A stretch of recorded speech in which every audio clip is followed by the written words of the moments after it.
Sir ভাই, রাজনৈতিক অঙ্গনে আমরা গত ১.৫ বছর ধরে একটি টানাপোড়েন দেখছি। ক্রিকেটেও কি আসলে কি এরকম ভবিষ্যৎকে আমরা অপেক্ষা করছে আমাদের সামনে, যে ভারতের সঙ্গে আমাদের ক্রিকেট সম্পর্কটাও কি ওইদিকে চলে যাবে? যাওয়া উচিত না। কারণটা হলো যে ক্রিকেটের সঙ্গে রাজনীতিতে জড়ানোটা কখনোই উচিত না। শুধু ক্রিকেট কেন, আপনি যে কোনো স্পোর্টসের সাথে রাজনীতি জড়ানোটা উচিত না। কারণ হলো স্পোর্টস হলো এত বিগ হৃদয় মানে স্পোর্টসের খেলা, বা আপনি মর্যাদার খেলা, মানে ফুর্তির খেলা।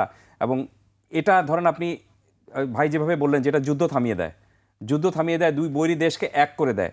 কিন্তু যখন আপনি এটার মধ্যে যখন আপনি স্পোর্টসের স্পিরিটের মধ্যে রাজনীতিকে টেনে নিয়ে আসবেন, তখন সেটা কুলুষিত হতে বাধ্য। উদাহরণ হিসাবে বেশি দূর যাব না, দুটো উদাহরণ দেই। নাম্বার ওয়ান উদাহরণ, সেটি হলো যে পাক ভারত যে সমস্যাটা চলে আসতেছে। দেখুন, তারা সব ধরনের সম্পর্ক তাদের মধ্যে রয়েছে, কিন্তু ক্রিকেট মাঠে তারা হ্যান্ডশেক করে না, দুই ক্যাপ্টেন মিলে হ্যান্ডশেক করে না। সেটা ধরুন আপনি কত মানে অমর্যাদাকর একটা বিষয়। আপনি একসাথে ক্রিকেট খেলছেন, আপনি একদল হারছে একদল জিতছে, কিন্তু আপনি টস করার আগে একজন আরেকজনের সাথে কথা বলছেন না, হ্যান্ডশেকও করছেন না। অথচ স্পোর্টসের স্পিরিটটা হলো যে আপনি খেলা শুরু করার আগে হ্যান্ডশেক করবেন, এবং খেলা শেষ হওয়ার পর যেই দলই জিতুক সবাই মিলে কিন্তু হ্যান্ডশেক করবে। তার মানেটা হলো যে যতক্ষণ পর্যন্ত আমি মাঠে খেলছি ততক্ষণ পর্যন্ত কিন্তু আপনি প্রতিযোগিতা, প্রতিদ্বন্দ্বিতা এবং আমাদের লড়াইয়ের সেই মানসিকতা। কিন্তু যখনই খেলাটা শেষ হয়ে গেল, তখন কিন্তু সবাই আমরা একজোট। This is called sporting spirit. তো এই স্পিরিটটা নষ্ট করে দিচ্ছে কি রাজনীতি। এবং দেখুন, এই রাজনীতি, এটা তো আমি ভূ রাজনীতি, পাক ভারত রাজনীতির কথা বললাম। এই রাজনীতির পরিমণ্ডলে জড়িয়ে আমাদের সাকিব আল হাসানও কিন্তু তার ক্যারিয়ারটা এক অর্থে শেষের দিকে, যার যেরকমভাবে সুন্দর করে শেষ করার কথা ছিল সেটা কিন্তু তিনি করতে পারেননি। তার একটাই মাত্র কারণ, সেটা হলো যে তিনি খেলতে খেলতেই রাজনীতিতে জড়িয়ে পড়েছিলেন, এবং এই রাজনীতিতে জড়িয়ে পড়ার কারণেই তার কিন্তু ক্যারিয়ারটা যেভাবে শেষ করার কথা ছিল, যত সুন্দরভাবে শেষ করার কথা ছিল, সেটা সুন্দরভাবে শেষ করতে পারেননি। তো মোদ্দা কথাটা হলো যে রাজনীতির জায়গায় থাকবে, খেলার জায়গায় থাকবে, কিন্তু যখনই আপনি এই খেলার মধ্যে রাজনীতিটাকে টেনে আনার চেষ্টাটুকু করবেন, তখন দেখবেন যে এই সমস্যাগুলো তৈরি হয়ে থাকে। আর আমি সবসময় একটা জিনিস বিশ্বাস করি, যে খেলা কিন্তু জাস্ট ইটস এ গেম। এটাকে আপনি যুদ্ধ মনে করার কোনো কিছু নেই। ঠিক অনেকে বলেন না, যে দেখে মনে হচ্ছে যেন পাক ভারত যুদ্ধ দামামা। কোনো মতেই আসলে এই জিনিসগুলো হওয়া উচিত না। এটা লেখার জন্য অনেকে বলেন ভারত পাকিস্তান মহারণ, কিন্তু এটা আপনি খেলার, এটা যুদ্ধ কখনোই আপনি খেলা হতে পারে না। খেলাই একটা খেলা শেষ হয়ে গেল, আপনি তারপরে সব কিছু শেষ। আপনি দেখুন, এই ব্রাজিল আর আর্জেন্টিনার যে ম্যাচ হয়, সেখানেও কিন্তু আপনি ওই খেলা শেষ হয়ে যাওয়ার পর তারপরে ওই সব দেশে কিন্তু আর এগুলো নিয়ে আলোচনা হয় না, কিন্তু আমাদের এখানে এই জিনিসগুলো নিয়ে বেশি আলোচনা হয়। কারণটা হলো যে আমরা সব সময় যে কোনো পরিস্থিতিতে যে কোনো বিষয় জিততে চাই। তো আপনি অনেক সময় অনেক বিষয় রয়েছে যে আপনি পাশের জনকে জিতিয়ে দিয়েও কিন্তু জেতার আনন্দটুকু পাবেন। স্পোর্টসের স্পিরিট কিন্তু তাই বলে। এইখানে কে জিততেছে আসলে কাসের ভাই? না ভারত জিততেছে, না বাংলাদেশ জিততেছে, কেউই তো আসলে, সবাই তো লুজারই হচ্ছে। সবচেয়ে বড় লুজার হচ্ছে ভারত। নিজেই ভারত লুজার হচ্ছে, কারণ তারা জানে যে যে দাবির মুখে মুস্তাফিজকে এখান থেকে তারা সরিয়ে দিয়েছে আইপিএল থেকে, সেই দাবিটা কোনো মতে যৌক্তিক কোনো দাবি না। এবং এই যুগে, এই সময় এই দাবি মেনে নেওয়ার মানেটা হলো যে আপনি উগ্র জাতীয়তাবাদটাকে প্রশ্রয় দিচ্ছেন। আপনি ধার্মিক মানে উগ্র যে মানে আপনার ধর্মীয় উস্কানি যে বিষয়টা রয়েছে, সেটাকে আপনি প্রশ্রয় দিচ্ছেন। আর ভাই যেভাবে বললেন যে এখানে যদি নামটা মুস্তাফিজ না হয়ে যদি মোহনদাস ঠাকুর হতো, তখন কি ব্যবস্থাটা হতো। তো আমার কাছে মনে হয় যে এখানে মোহনদাস ঠাকুরও হোক, অথবা লিটন দাসই হোক, অথবা সৌম্য সরকারি হোক, যেই হোক না কেন, এখানে একটা ধর্মীয় পরিচয়টা অবশ্যই একটা বিষয় রয়েছে, এবং সেই সঙ্গে কিন্তু একটা দেশের পরিচয়টা একটা বড় বিষয় রয়েছে। সো এখানে যেই যেত, আমি মনে করি যে ভারত সেখানে বাধাটুকু দিত অবশ্যই। I am Ox. ধর্মীয় মনোভাবটা, ধর্মীয় পরিচয়টা একটা বড় বিষয় অবশ্যই, এবং সেই সঙ্গে বাংলাদেশ, এই পরিচয়টা কিন্তু অনেক ইম্পর্টেন্ট একটা ইস্যু হয়ে দাঁড়াবে। আর সবচেয়ে বড় বিষয়টা হলো যে দেখুন, আইপিএল হবে কিন্তু আপনার এপ্রিলে, তার আগে কিন্তু ওয়ার্ল্ড কাপ। তো তারা কিন্তু কখনোই বলে নেই যে বাংলাদেশ ওয়ার্ল্ড কাপ খেলতে না আসুক, মুস্তাফিজ খেলতে না আসুক, সেটা তারা চাচ্ছে, যেটা এপ্রিলে হবে। আর ওয়ার্ল্ড কাপ হবে আপনার ফেব্রুয়ারিতে, সেটা পুরো বাংলাদেশ দল যাবে, কিন্তু তারা কখনোই বলে নেই যে বাংলাদেশ না আসুক, সেটা তো তারা চাচ্ছে বাংলাদেশ আসুক। তো আপনি এই এপ্রিলে মুস্তাফিজকে দেখতে চাচ্ছেন না, কিন্তু ফেব্রুয়ারিতে আপনি পুরো বাংলাদেশ দলকে দেখতে চাচ্ছেন। তো এর চেয়ে বড় হিপোক্রেসি আর কি হতে পারে?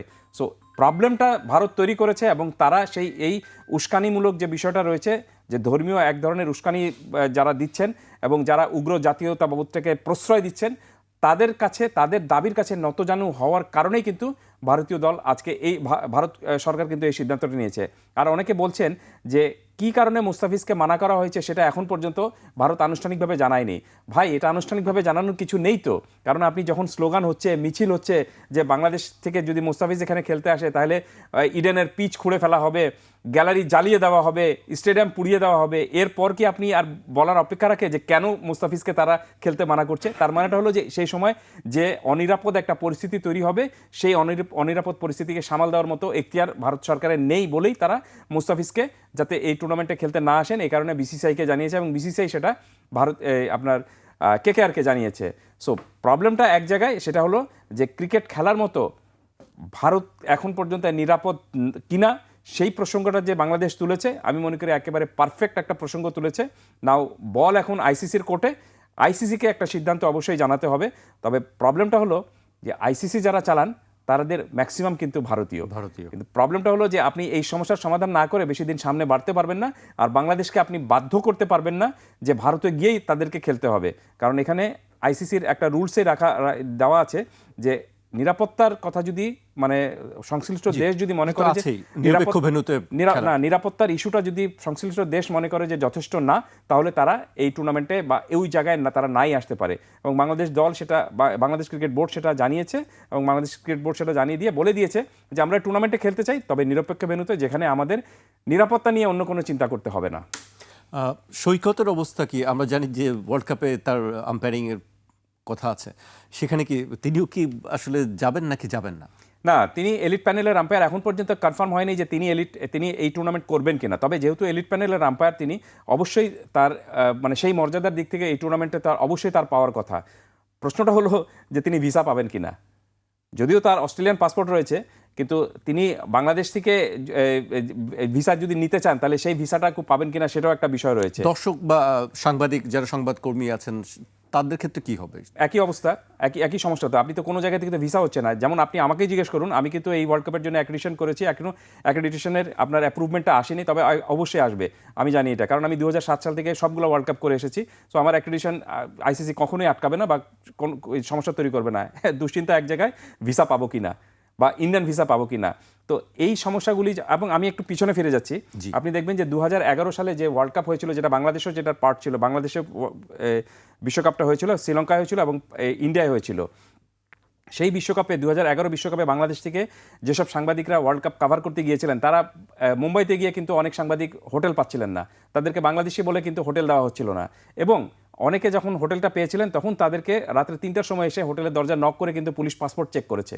তো এই ধরনের জটিলতার মধ্যে যদি আপনি কোনো বৈশ্বিক আসরে পড়তে চান, তাহলে তো আমার মনে হয় না যে ভারতে যাওয়ার মতো আগ্রহ কোনো সাংবাদিক দেখাবেন। আপনি যদি আমাকে জিজ্ঞেস করেন, আমি যাব না, কারণ আমার কাছে সিকিউরিটি ফার্স্ট, এই জিনিসটা আমাকে ফার্স্ট প্রায়োরিটি দিতে হবে। সো এই সার্বিক পরিস্থিতি বিবেচনা করে বাংলাদেশ ক্রিকেট বোর্ড যে একটা অ্যাপিল করেছে আইসিসির কাছে, যে মেইলটা পাঠিয়েছে, সেটা যথেষ্ট লজিক্যাল, এবং আইসিসির উচিত হবে খুব দ্রুত এই সিদ্ধান্তটা দিয়ে দেওয়া। ঠিক যেরকমভাবে পাকিস্তান নিরপেক্ষ ভেন্যুতে ভারতের সাথে খেলে, এখন ভারত এই সমস্যাটা তৈরি করার কারণে বাংলাদেশের সঙ্গেও তাদেরকে ঠিক একই রকমভাবে করতে হবে। জি, আরেকটি আপনি বোধহয় দেখেছেন, রশিদ লতিফের একটি মন্তব্য দেখলাম। তিনি বলেছেন যে শেখ হাসিনাকে কেন বাংলাদেশে ফেরত দেওয়ার কথা বলে না ইন্ডিয়ানরা, সে কথা বলেছেন যে মোস্তাফিজকে আসতে দিচ্ছে না, তাহলে শেখ হাসিনা কেন সেখানে আছেন, সেই প্রশ্ন তিনি তুলেছেন। রাইট, সেটা তো বড় প্রশ্ন, এবং তার চেয়েও বড় প্রশ্নটা হলো যে শেখ হাসিনার সাথে আরও অনেকে, আপনি 5 আগস্টের পরে আরও অনেকে, আওয়ামী লীগের অনেক নেতারা চলে গিয়েছেন, এবং তারা তো অবৈধ উপায় গিয়েছেন, বৈধ উপায় গিয়েছেন তা কিন্তু না, তারা অনেকে অবৈধ উপায় গিয়েছেন, এবং তারা সেখানে খুব ভালোভাবে মর্যাদা নিয়েই রয়েছেন। দ্যাট মিনস আপনি এটা বোঝাই যাচ্ছে যে পুরো প্রক্রিয়ার সাথে একটা রাজনীতি জড়িত। মানে ভারত যে রাজনীতিটা চায় সেই রাজনীতি আমাদেরকে করতে হবে, এবং তাদের কথা অনুযায়ী সেরকমভাবে সব কিছু চলতে হবে। তারা যে জিনিসটা সেট করে দিবে সেই অনুযায়ী সব কিছু করতে হবে। তো এটা তো একটা সভ্য এবং একটা সার্বভৌম দেশের নাগরিক হিসাবে কখনো এটা মর্যাদা সম্পন্ন কোনো বিষয় হতে পারে না। সো আমি মনে করি যে বাংলাদেশ ক্রিকেট বোর্ড এবং বাংলাদেশ সরকার এই পুরো বিষয়টা নিয়ে, মুস্তাফিজের বিষয়টা নিয়ে যে স্ট্যান্ড নিয়েছে, সেটা আমাদের মর্যাদাটাকে অনেক দূর এগিয়ে দিয়েছে।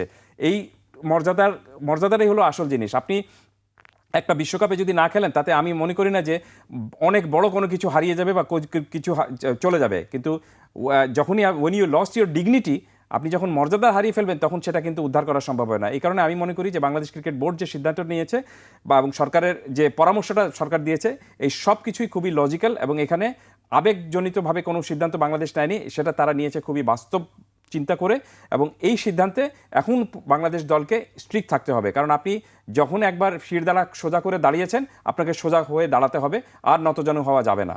জি, আমরা সেটি কামনা করি। আমি